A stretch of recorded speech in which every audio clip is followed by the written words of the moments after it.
In a recent YouGov survey, 51% of people said they find it difficult to make friends. And yet other studies show us that healthy relationships are key to our mental health and our well-being, and this is the scary one, that a lack of friends can actually take more years off our life than smoking. Friendship is so important, but it's not spoken about enough in church, which I think is strange because Jesus has a lot to say about friendship. So we're going to spend a few minutes together this morning looking at what the Bible has to teach us about why friendship matters and how to be a good friend. I'm going to read from John's Gospel. This is one of the 4 eyewitness accounts of Jesus' life in the Bible. And we're going to be looking at chapter 15, verses 12 to 17. You can follow along in a Bible if you've got one with you, or if you don't, they will be on the screens as well. So this is Jesus speaking. My command is this: love each other as I have loved you. Greater love has no one than this, to lay down one's life for one's friends. You are my friends if you do what I command. I no longer call you servants, because a servant does not know his master's business. Instead, I have called you friends. For everything that I learned from my Father, I have made known to you. You did not choose me, but I chose you and appointed you so that you might go and bear fruit that will last, and so that whatever you ask in my name, the Father will give you. This is my command: love each other. In case you've missed the previous couple of weeks of our Love, Love, Love, Love series, so far I've introduced us to the 4 Greek words for love, which the Bible uses. They are, in case they're not on the tip of your tongue, Storge, which is a kind of a family affection; Philia, which is friendship; Eros, which is a romantic love; and agape, which is a spiritual love. And we've looked at how we need to express the right love towards the right people. That was the first week. And then last week, Daisy brilliantly zoomed in on Storge love, this family kind of love, and the need to express that kind of affection towards one another. And today we're going to be looking in depth at a second type of love, which is Philia. It means friendship, or it's sometimes called a brotherly love. Think kind of like brothers in arms, that close bond. To compare the two a little bit, there's a really key difference between Storge, this family love, and Philia. And the difference is that Storge can come naturally. Not always, but it can do. Just like a parent's affection for a child. I know we have lots of new parents in the church who will have recently discovered this kind of effortless affection towards their children. Philia isn't like that. Philia is actually in the kind of word in Greek. It's kind of an unnatural thing. It's very much a choice, not an emotion. But it's also essential for our flourishing in life. Like in the Bible reading, Jesus is clear that friends are people we choose and who choose us. Jesus says, I chose you. John Donne said famously in 1624, no man is an island. I found out this week John Donne was also ordained in the Church of England, so snap. And he wrote better poetry than me by a long way. And I think what he meant by this famous phrase, no man is an island, is that as human beings, we cannot function properly independently. We can't thrive on our own. We need one another. And we were actually created not to be independent, but to be interdependent. We were created for community. And I know this very personally. For a significant time of my life, some of you may know this, I suffered with quite bad depression. And by God's grace, he is, for the most part, healed me of that. Praise Jesus. But when I was at my worst, I had some therapy, which I found so helpful. And one of the things it helped me to realize is that one of the triggers for my depression, one of the triggers for having a really low day, was actually being on my own. And one of the things which helped me to get better ultimately was to put myself around other people. And so kind of when I was going through this in a particularly bad time, I was kind of on the phone, all of my friends, all of my family, my colleagues, my former colleagues, anyone that would spend a few minutes with me, I was kind of breathing down their neck saying, please hang out with me. And I spent time with them, and it made a difference. See, friendships are technically unnecessary. Technically unnecessary. You don't stop breathing without them, but at the same time, they are also essential. C.S. Lewis puts it much better than me. He says, friendship is unnecessary, like philosophy, like art. It has no survival value. Rather, it is one of those things which gives value to survival. Friendship, that specific kind of love, makes life worth living. Love is a choice, but it's not an option. As Jesus says in our reading, my command is this: love one another as I have loved you. It's kind of like a direct order from Jesus. He doesn't give us any leeway with it.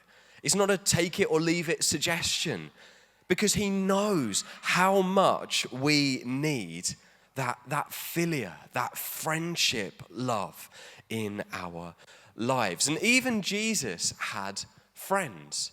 You might think that's kind of strange. Jesus, God himself, creator of the world, what need could he possibly have for some buddies?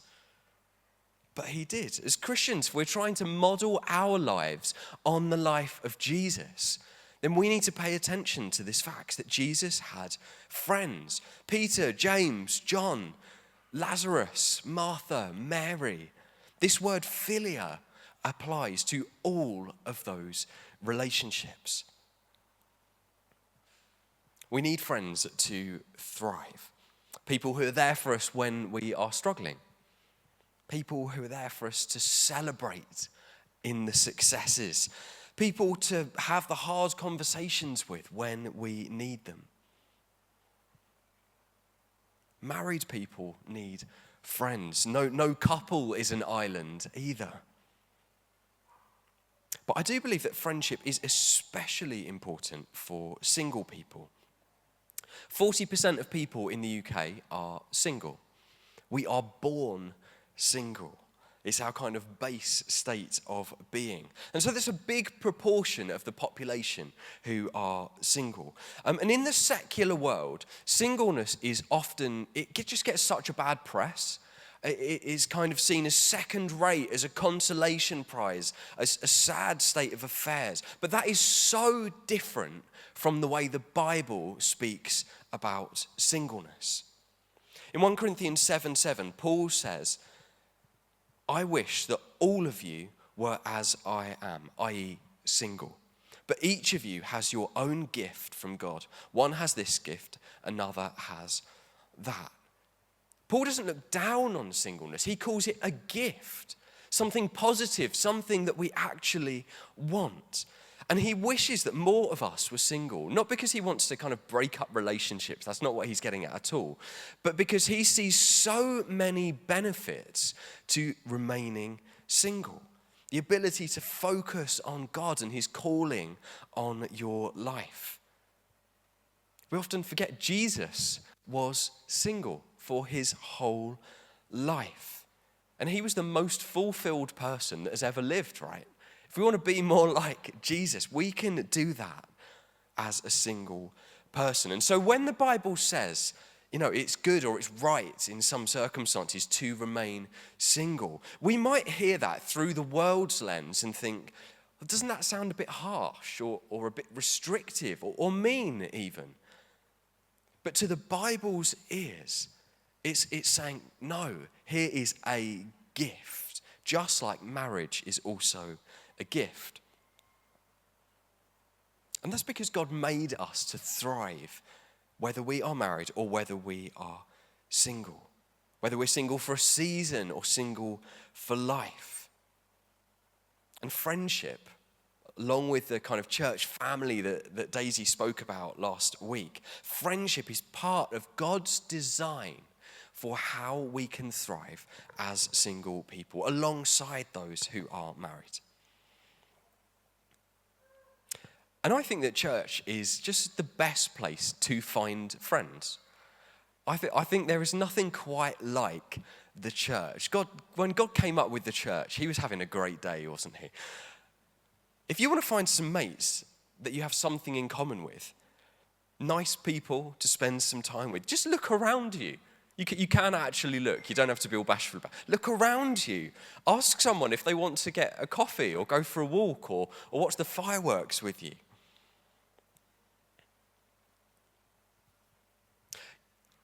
Do you know on Facebook when it pops up with a friend request? And for the Gen Z's in the room, Facebook is what happened before Instagram and TikTok and after MySpace. And some of you are like, what's a MySpace? When you get a friend request on Facebook, it tells you how many mutual friends you have with a person.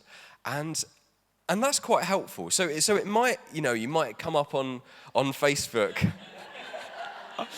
with, a friend request from someone that you're like, who is that? And you might look at the photo and think, oh goodness, is she a bit of a dodgy character? Do I want to accept this? I can say this because Robin is so amazing. You think, is she a bit of a dodgy character? But then you might look and say, oh, well, we've got, how many is that? 23, 28 mutual friends. And you say, oh, Daisy is a mutual friend, and Todd and Tom and Nick, and they're all really nice people. So probably this Robin character is going to be all right too. In the church, the amazing thing is that in Jesus, we all have at least one mutual friend. We all have that in common. And it might sound like a little thing, but it's not. Because Jesus is the most central thing in our lives. And having that most central thing in our lives in common goes a very long way in a friendship. So friendship matters. But friendship isn't just for those who are like us, with whom we have loads in common. Xenophobia is one of the foremost evils in our world. And the word's roots are also in Greek. And I think it is really interesting that the Bible uses the exact opposite word when it talks about friendship. In Hebrews 13:2, it says, "Do not forget to show hospitality to strangers, for by doing so, some people have shown hospitality to angels without knowing it." We'll unpack that another time. But the Greek word that is translated here in the NIV as hospitality is philoxenia. It's the opposite of xenophobia. It literally means friendship with those who are different from ourselves. Friendship was designed to be shared with those who are different from us, from different countries, different ethnicities, different experiences, different beliefs even. I love that I have friends. I do have some friends. I love that I have friends whose lives look really quite different to mine, because they expand my horizons. They broaden and brighten my perspective. And I've had some people, since I've been a pastor, who've become Christians and have asked me, now I've become a Christian, should I still be friends with my non-Christian friends? And I want to reassure you, the Bible's answer is a resounding yes. Absolutely. Jesus himself hung out with people who believe very different things from him. And we can do the same. We can also share the gift that we have in Jesus, the faith we have in him, with those friends. Now, I should offer a quick caveat here, is that if your friends are doing something really dodgy, they're from your seance club, dark spiritualities, or you knew each other through drug abuse or crime, you might want, if you think you might get dragged back into those things, which we don't want to do, you might want to take a wise little step back from that. Don't stop loving those people, absolutely not. But it means just being wise, perhaps for a season, if you think that might cause you to stumble or struggle. And Proverbs 12:26 says, "The righteous choose their friends carefully, but the way of the wicked leads them astray." So there's some truth in the phrase, "Show me your friends, and I'll show you your future." You can like your friends without being like your friends. And I think it's really good to have non-Christian friends who you can love, you can pray for, you can share your faith with, you can just enjoy hanging out with. That's such a good thing. Please hear that. If anyone tells you that's not a good thing, then I'm not sure what Bible they're reading from. But that doesn't mean that we have to imitate them when their lives don't line up with the way of Jesus. We need non-Christian friends, or we can't be obedient to Jesus' call to make disciples. But we also need some Christian friends. And that is because there are just some things that only other followers of Jesus can do, can understand, can support us in. Praying together, studying the Bible together, iron sharpening iron as we grow more and more into the character of Jesus. And if you haven't got a group of other followers of Jesus around you, then you're missing out on that philia, that friendship. A great place to start, join a hangout. There's a ready-made bunch of 10 to 15 people who love to spend some time with you and get to know you. They might not be like you in terms of age or stage or background or interests, but they can lead you closer to Jesus. And I think that we all need a bit of that. Before we look at how to be a good friend, which is where I want us to kind of land together today, I want to share a quick thought on dating and romance and marriage. And yeah, it has been a little while since I dated someone that wasn't my wife, but this is more the Bible's wisdom than mine. There'll be much more on this next week as well, because we're looking at eros together, this romantic kind of love. But I wanted to add this week, because I think it's important, that friendship is the healthiest foundation on which to build a marriage. Marriages are made up of more than one kind of love. If you are married, you will know it's not all romance all the time. There needs to be that element, that romantic, that sexual love, eros. But there's also that storge love, that familial love, that affection and bond. And there needs to be philia, that friendship alongside it. Building a strong friendship with your spouse, if you're married, is a really good idea. I hope that's not crazy groundbreaking for anyone, but if it is, then great.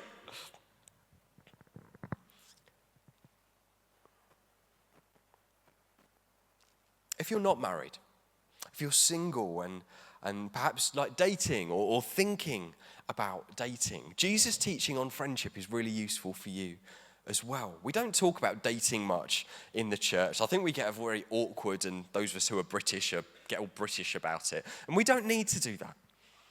We can go there for a moment. Christian friendship is the healthiest foundation for dating. Obviously, the Bible is really clear, and many of you will know this, about kind of dating or marrying someone that's not a Christian. It does say, do not be yoked with unbelievers. And I grew up in a home with a Christian parent, and for most of my life, a non-Christian parent until my dad met Jesus. And I will tell you, it was difficult. I heard some contentious conversations. Let's go with that. Not blazing rows.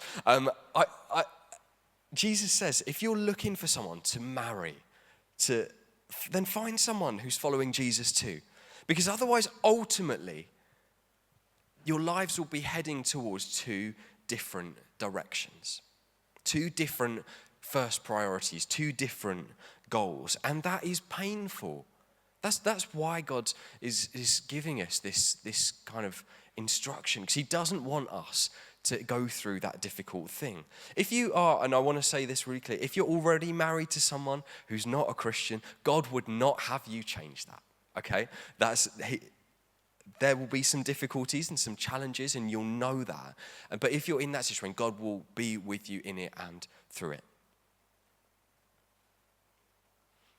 In the Christian faith, there are two states of being. It's super simple, even though I can get my head around it. Single and married. And dating is the process of a single man and a single woman asking, do we want to get married? Do we want to go from this one state of being to the other? It's the process of these two people building a friendship on that Philia love while they establish, do we want to get married, and add eros into the equation. Friendship is the foundation for it. Christian friendship is the healthiest foundation for dating because friendship outlasts infatuation. There's all sorts of different scientific studies that show kind of how long those kind of strong romantic feelings last in a relationship, and they kind of span from a number of months to a few years, depending on what studies you look at.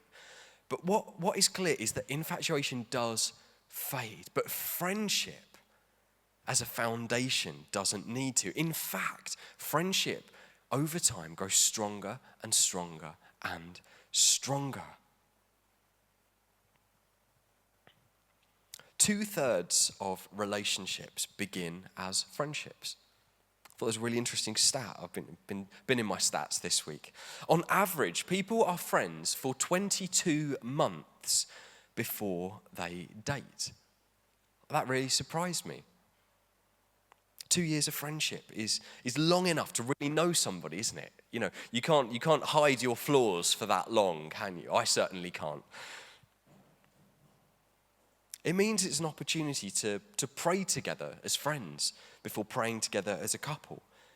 And by the way, couples who pray together, we will come back to this next week, couples who pray together, drastically different success rates in marriage to even Christian couples who don't pray together. So if you're married, pray with your spouse. Real good for you. Top tip of the day. So whether you're married, whether you're single, whether you're dating or content in your singleness, we need friendships with those who aren't Christians and those who are. So finally, how do we do friendship as Christians? What does Jesus have to say about being a good friend? Well, Jesus tells us in verse 12 of that reading from John's Gospel to love each other as he has loved us.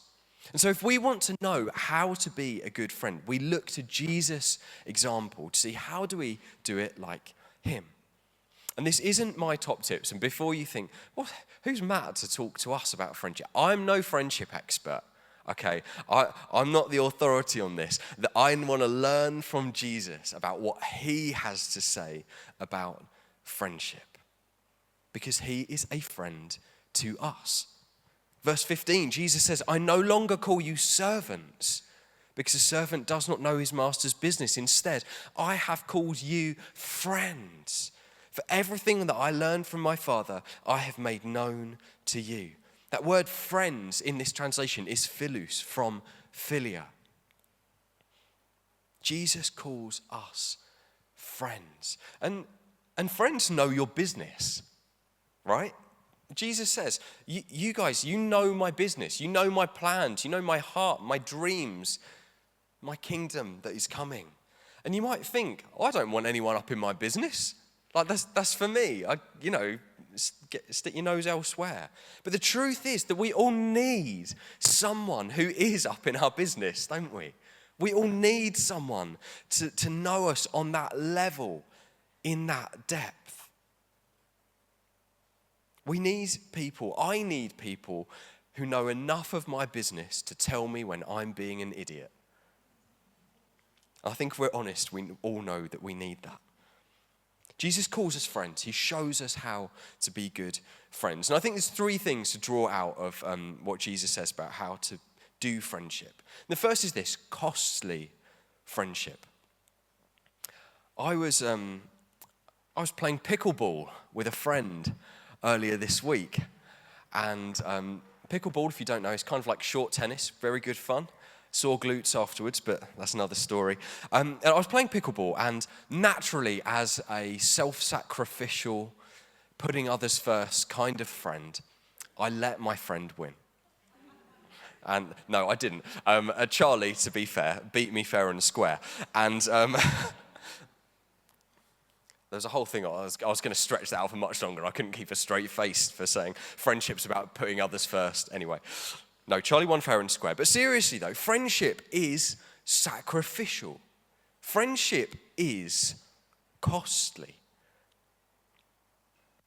Verse 13 says, greater love has no one than this, to lay down one's life for one's friends. Jesus calls us friends, and he showed us his love and his friendship by giving up his life so that we could have life. I was reminded of some lyrics from an old hymn earlier in the week. Because the sinless Saviour died, my sinful soul is counted free. For God the just is satisfied to look on him and pardon me. If you're here today and you're not a Christian, please hear that. That is what Jesus has done for us. He died in our place to give us life so that we can be free from sin and shame if we will be his friend and follow him. It cost Jesus to be our friend. It was inconvenient for Jesus to be our friend. But he put us before himself. And if we want to be good friends like Jesus, sometimes that will require us putting others before ourselves. So that's costly friendship. We also need faithful friendship. In verse 16, Jesus says, I chose you and appointed you so that you might go and bear fruit, fruit that will last. A good friend is a friend you can rely on. A friend who is faithful. It's literally like the Friends theme song, right? Come on, everyone. I'll be there for you. It's just me. When the rain starts. Anyway, I won't do the whole thing. It's not going to be karaoke Sunday. Although that sounds fun.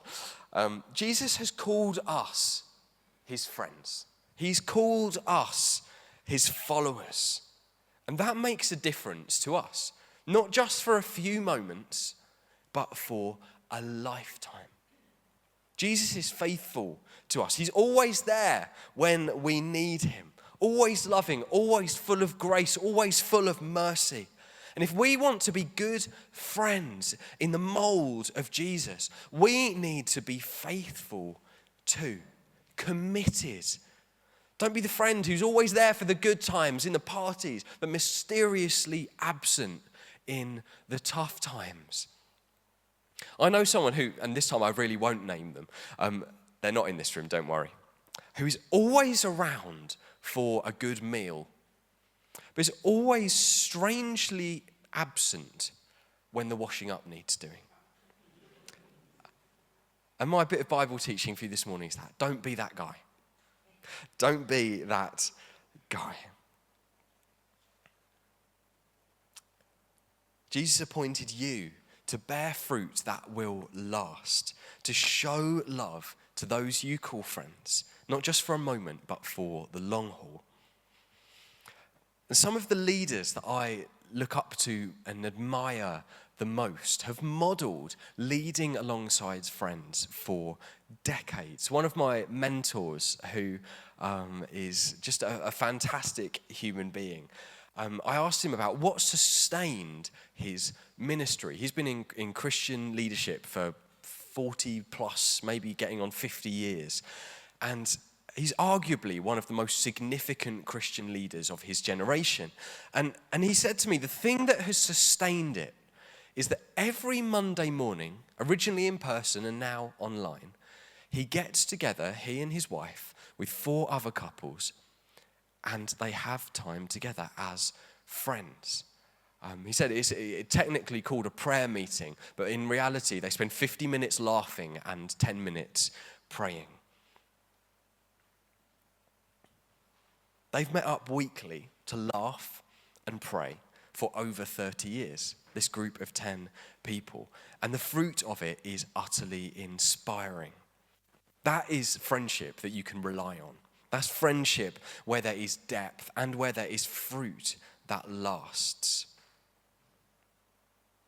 So finally, we need robust friendship. Robust isn't a glamorous term, is it? You didn't come to church and think, oh yeah, we're going to hear about robust friendship. Nobody thinks that. Sturdy isn't something that people aspire to, but it's underrated because we all need robust friendship. And Christian friends can offer one another the incredible gift of accountability. In verse 14, Jesus says, "You are my friends if you do what I command." We are friends of Jesus, friends of God, when we live out his teaching and not our own ideas. And there is no better way of loving our friends than helping them to be friends of Jesus. Part of being a good friend is to help one another do what Jesus teaches. And we all find that hard. We all find it hard to follow Jesus, to be obedient to him. We all sin. Like, if you're sitting here and thinking, oh, I don't do that very well, you're not the only one. We all struggle, which is why we all need one another to spur us on towards holiness and obedience. You know, a surface level friend is one who you're at a party and they don't tell you that there's a bogey on your face because that might be a slightly awkward conversation. This has happened to everybody. Don't just look at the floor. But you know, a good friend is the one who doesn't mind that it might be an awkward 10 seconds, says, you might want to deal with that. That's a good friend because we need to hear these kinds of things. It's the same with accountability in friendships. A good friendship isn't one which blindly affirms your behavior or tells you that whatever you do or say or think is brilliant. That's not a friend, that's a cheerleader. They have a rightful place, but we're talking about friendship. A friend is someone who tells you when you're being dumb. A friend is someone who sees the area of your life where you're struggling to live out what Jesus teaches and says, mate, that's not a good idea, is it? Like, let me help you with this. Let me help you grow closer to Jesus. Those conversations aren't always fun. They can be awkward and difficult, but they are necessary. We need robust friendship to help keep our friendship with Jesus front and center. The measure of a relationship, it's been said, is the depth of challenge it can withstand. So, we need costly friendship, faithful friendship, and robust friendship. To give it and to receive it. That is how we can learn to be a good friend, a friend like Jesus. And I think this is really important because Christian friendship is a gift which we don't just keep to ourselves, but it's a gift which we can share with everyone we encounter. We can offer to the world in love because friendship really matters. In the passage that I read right at the start, which we haven't even touched on, and it comes after Jesus has called us friends. And he then says this, whatever you ask for in my name, the Father will give you. Whatever you ask for in my name, the Father will give you. That is the privilege of being a friend of Jesus, a friend of God. And I just want to create a space this morning where whatever's on your heart, your heart's desire, whatever it is you want to ask God for, to bring that to him. Bring that to him not just as God Almighty, though he is that, not just as your Saviour, your Lord, but bring it to him also as your friend who longs to know what it is you need.